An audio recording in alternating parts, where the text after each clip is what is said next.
has been a difficult week. It's been a painful week. It's been a hard week.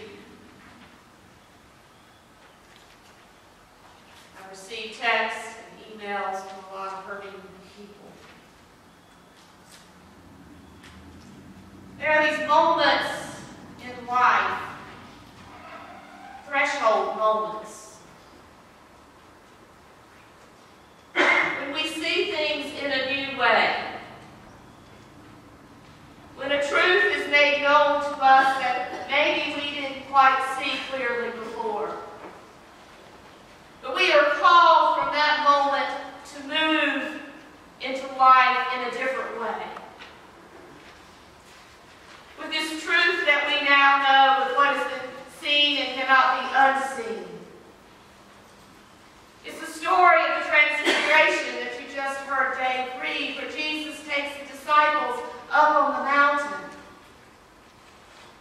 And you know, I had never noticed these words before. It says the disciples were so weary. And sleep weighed on them. And a cloud comes among them, and as they open their eyes, they see shining in this cloud the full divinity of Jesus in a way that they've never seen before.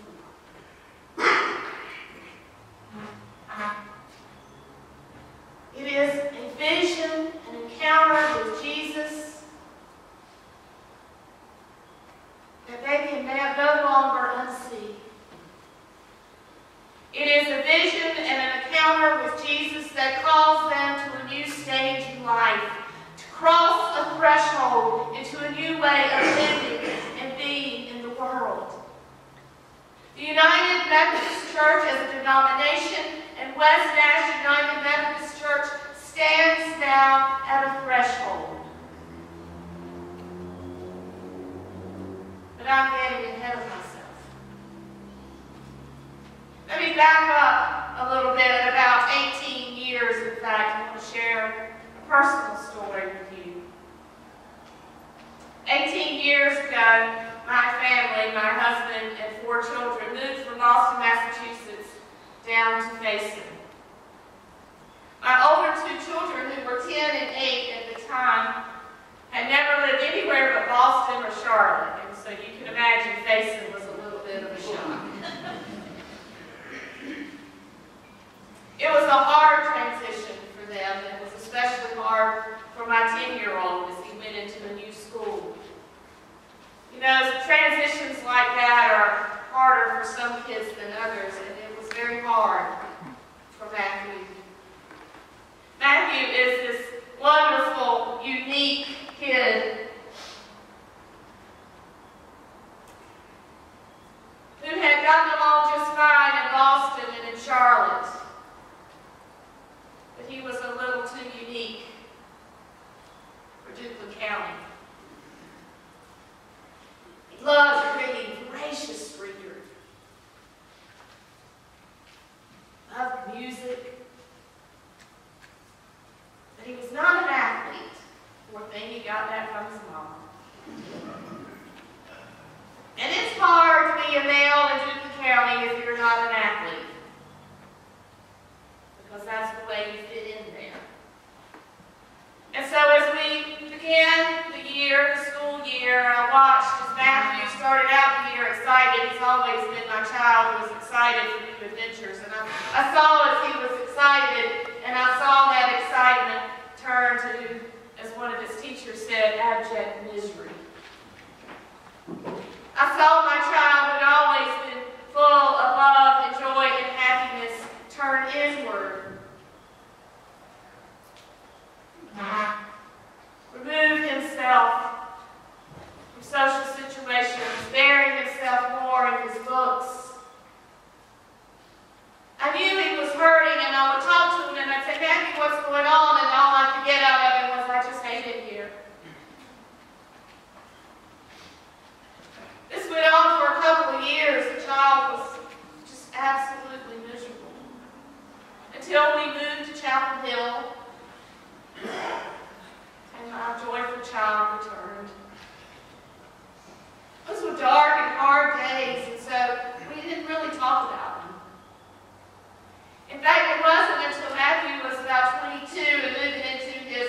apartment, and I had gone up to help him move in, and we were driving around running errands, and something came up. It's like 12 years past that period of his life, and something came up about that time. And he shared with me what had happened.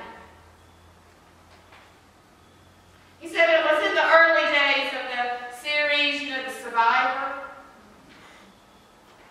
And at lunch one day, as he was sitting with a group that, close to friends as he had, they decided to play Survivor and vote somebody off the table. So they promptly voted Matthew off the table. He was sent to sit in a booth to the side of the cafeteria by himself. This went on day after day until finally Matthew just realized he would be alone.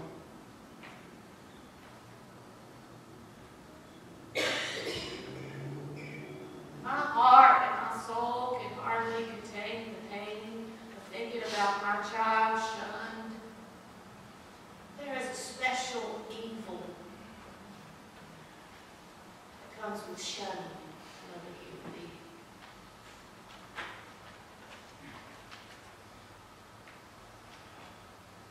This past week, the United Methodist Church gathered in St. Louis, delegates from all over the world, to vote who to be at the table.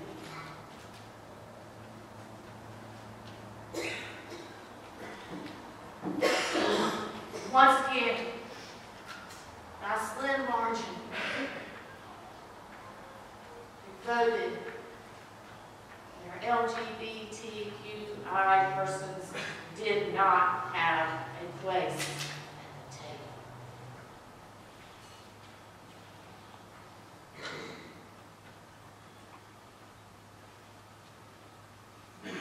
Oh, they can come to our churches.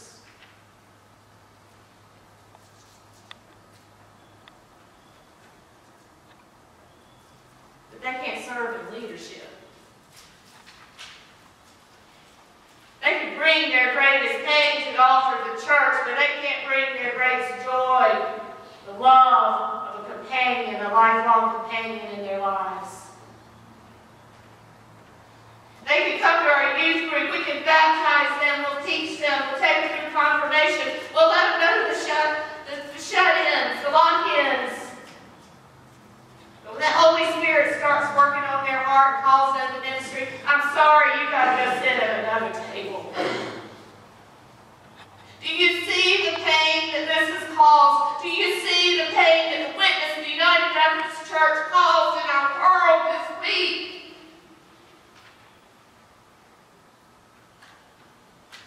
You see what this has done to young people who are struggling with their identity. You hear from the largest mainline denomination that they are not welcome fully into the life of the church.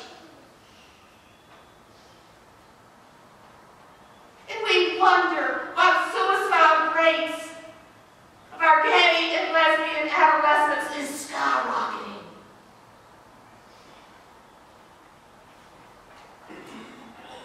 Do you understand? You can see the pain inflicted on the families of those who love a gay and lesbian person.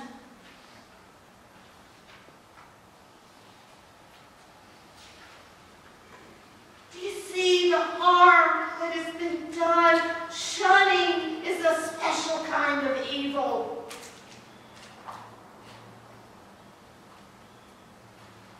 See the damage that has been done to the witness of Jesus Christ in this world. Jesus Christ, who never, ever shunned anyone. His life and teaching and ministry was all about stepping across the boundaries and welcoming all into the fold. How dare we say we don't need one of God's children in our midst. Now I want to address just a moment our LGBTQI members.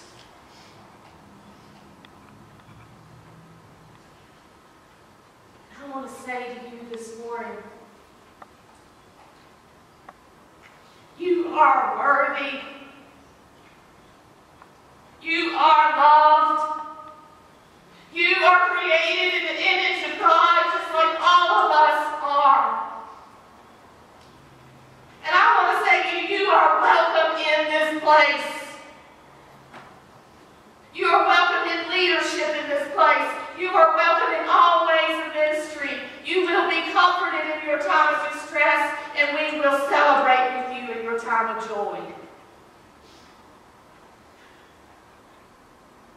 And I will tell you as your pastor, I am committed to marrying, burying, sitting with, praying with, teaching, preaching, whatever ministry I can provide in all its fullness to you.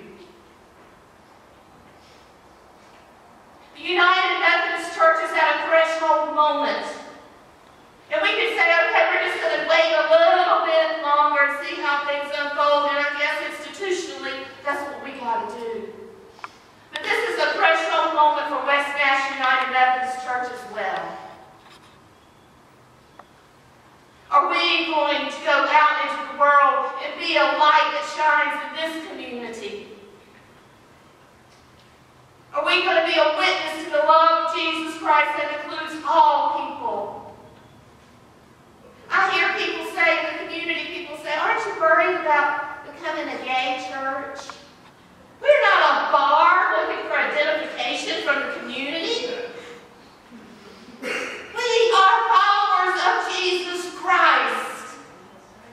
And all are welcome in this place.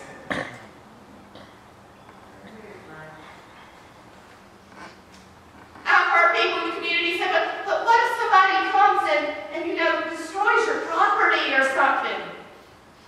My God, what kind of person would I be? What kind of Christian would I be if I cared more about markings on a building than I cared about the life of one of God's children? Folks, we are at a threshold moment.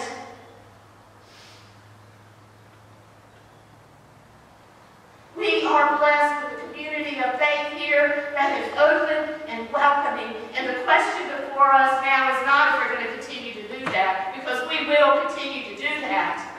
The question is, are we going to go in the world and be a bright light to share that love with others?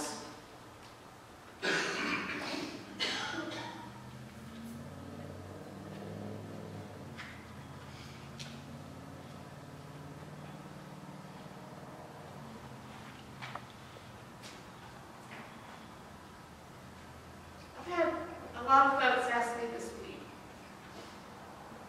what am I going to do? Am I staying in the church?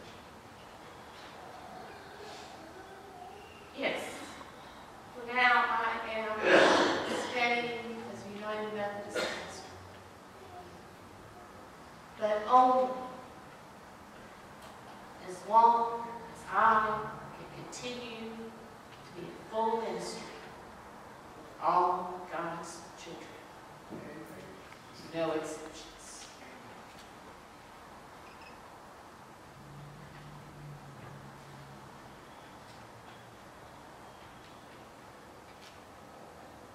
Jesus Christ has a table. No one gets to vote who sits at that table. It is the Lord's table. All are welcome.